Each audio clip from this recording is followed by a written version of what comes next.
Good afternoon, everyone. My name is Kashmir Lesnick. I'm niece to Jules and Wayne Breeze. If you remember, my Aunt Jule spoke yesterday with Dr. Tanya Dawes. I wanted to begin by saying that I'm incredibly honored to be speaking alongside so many people who have shared their unique perspectives, insights, and stories into the various facets of MAiD over the last 2 days. Death is an experience I'm all too familiar with. I was raised by my grandparents and a single mother who struggled with drug addiction. By the age of 16, I lost my grandmother, mother, and grandfather to separate illnesses. Their deaths were not peaceful, and in turn, I struggled with grief, loss, and trauma for most of my young adult life. The next time death visited my doorstep was when my Uncle Wayne chose a medically assisted death in 2022. Walking the path to MAiD with Wayne was one of the most meaningful, profound, and bittersweet experiences of my life. In the next few minutes, I'm going to share this experience with you. I feel the best place to begin is to tell you a little bit about Wayne. My Uncle Wayne was the kind of man who, on the day of his MAiD death, was up at 6 a.m. shoveling the snow out of his driveway, but you already heard this from Jules yesterday. He was intent on everything going smoothly, and he wanted to ensure that his doctor, Dr. Tanya Dawes, had a proper parking spot for when she arrived. He was a man of strong character, integrity, and honest work. A retired teacher, he was patient and kind, and often played the role of peacemaker when my aunt and I went to war over something silly. He loved working in his yard, always making sure that the trees and the plants were watered, weeds picked, and the deck swept. He found meaning in hiking, skiing, being in nature, and going on adventures with Jules and I. He enjoyed a good nap on the couch, falling asleep while petting his beloved cat Mew. Being the big foodie he was, he relished sharing meals while enjoying conversations with Jules. And his insatiable sweet tooth meant he was often sneaking sweet treats from the fridge to share with me when she wasn't looking. He was supportive and encouraging and could always bring a smile to my face. He also never failed to remind me of the love that I deserved, to find someone that would treat me like the princess he always said that I was. He was like a father to me, an incredibly special man who showed me what a real man is and what a real man can be.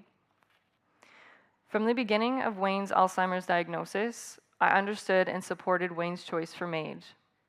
Up until those last weeks with Wayne, we lived life as normally as we could, and I visited them as often as I could during my school year. I had mostly offered my support from the sidelines as Wayne and Jules navigated through the papers and appointments required for MAiD. Once the date was set, however, I knew I wanted to spend those last few weeks with them and be there for the end. We had no rule book for navigating this precious time, so we just did our best to take each day as it came.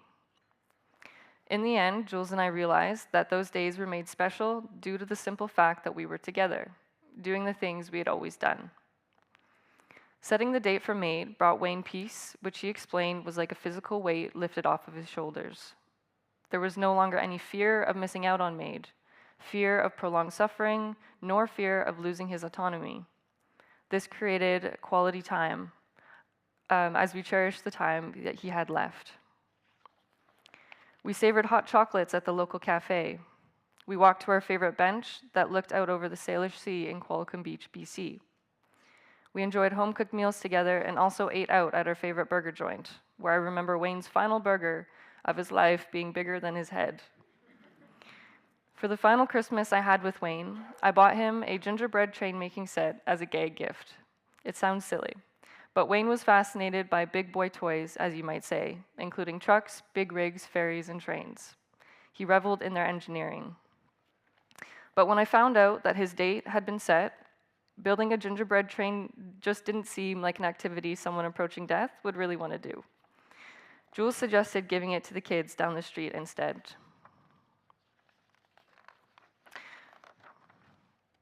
Sorry, one second. As it happened, a few days later, a windstorm cut the power. It's as if the universe was saying, what else is there to do? We laid out the gingerbread cutouts and packaged candies, only to discover the icing wasn't included. I was annoyed, to say the least. How are we supposed to build anything without the only other ingredient that would hold it together? Where was the fine print that mentioned icing sold separately? I was appalled, but I know that Wayne and Jules got quite a kick out of my irrational outrage at this company. Jules managed to save the day, even, suggesting we use honey instead. And so, the three of us got to work on building a Christmas gingerbread train, making a mess of honey, candies, and crumbs all over the place. It was a few hours filled with laughter, lightness, and joy as we immersed ourselves in each other's company and the silliness of it all. I can still remember the cheeky grin on Wayne's face as the honey made a sticky mess of him, and how in the end, the train came toppling down anyway. But it's these little moments, as throughout life, that matter so much in the end. Between those days of doing our best to live in the moment were also times for remembering and having meaningful conversations.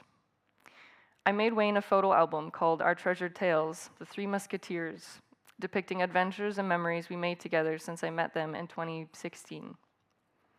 I had so much to say, a lifetime of love and gratitude to express, with little idea of how to say it. But I let the photographs do some of the talking while I told Wayne how much our various adventures and memories meant to me. We of course took a break for cookies and frangelico, and by the end I expressed how much I loved him in all the ways that I knew how. Those last weeks with Wayne were not so much of a goodbye as it was a celebration of the man that Wayne was. A celebration of a life well lived, a life shared, and a life that would continue to live on and inspire despite his death. Wayne's last moments consisted of the album Great Voices singing John Denver playing on the stereo, as he held hands with his partner of 52 years. He lay on the couch, looking out to their garden, with their cat Mew by his side and me holding onto his feet. In his final few moments, he joked that he'd finally met a nurse who could properly put in an IV. Before his disease could take away what mattered to him, his identity, his autonomy, his sense of control, and his memory of his wife, he chose to end his life. Wayne died on January 6th of 2022. My Uncle Wayne faced an impossible situation, the loss of himself to a disease he had no control over. But it was MAiD that gave my uncle a choice to both live and die with dignity. It gave him peace, knowing he had the final say. When his ability to remain cognizant and in control was declining, MAiD gave him the agency in his death when he knew he was slowly losing it in life. What is more important at the end of your life than finding peace as you transition into the beyond? As I said in the beginning, I am no stranger to death. I know it quite well. The truth is that there is never enough time to cherish those that we love. Dealing with death is an unimaginable feat, regardless of who or how, and no matter the circumstances. However, in my experience with MAiD, it is possible to have a kinder death, not only for the person who dies, but for those left behind.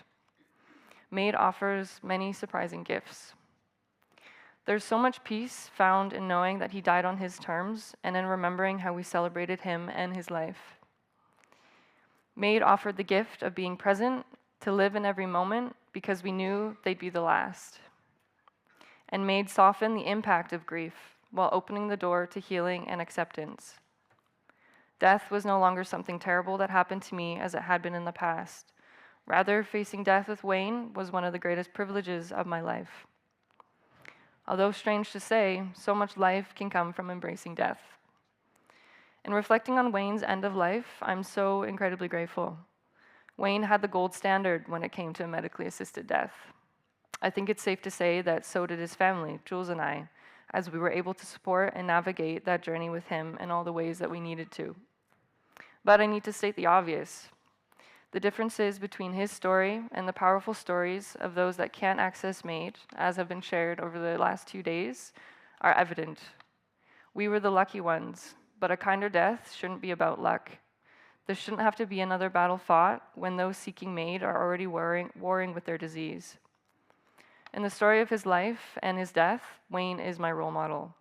But the choice he had was not only his right, but my right, and I think yours too. If it so happens that death comes knocking sooner than we might have hoped, I think we should all be able to get to decide how we face the last defining moments of our lives. And thank you.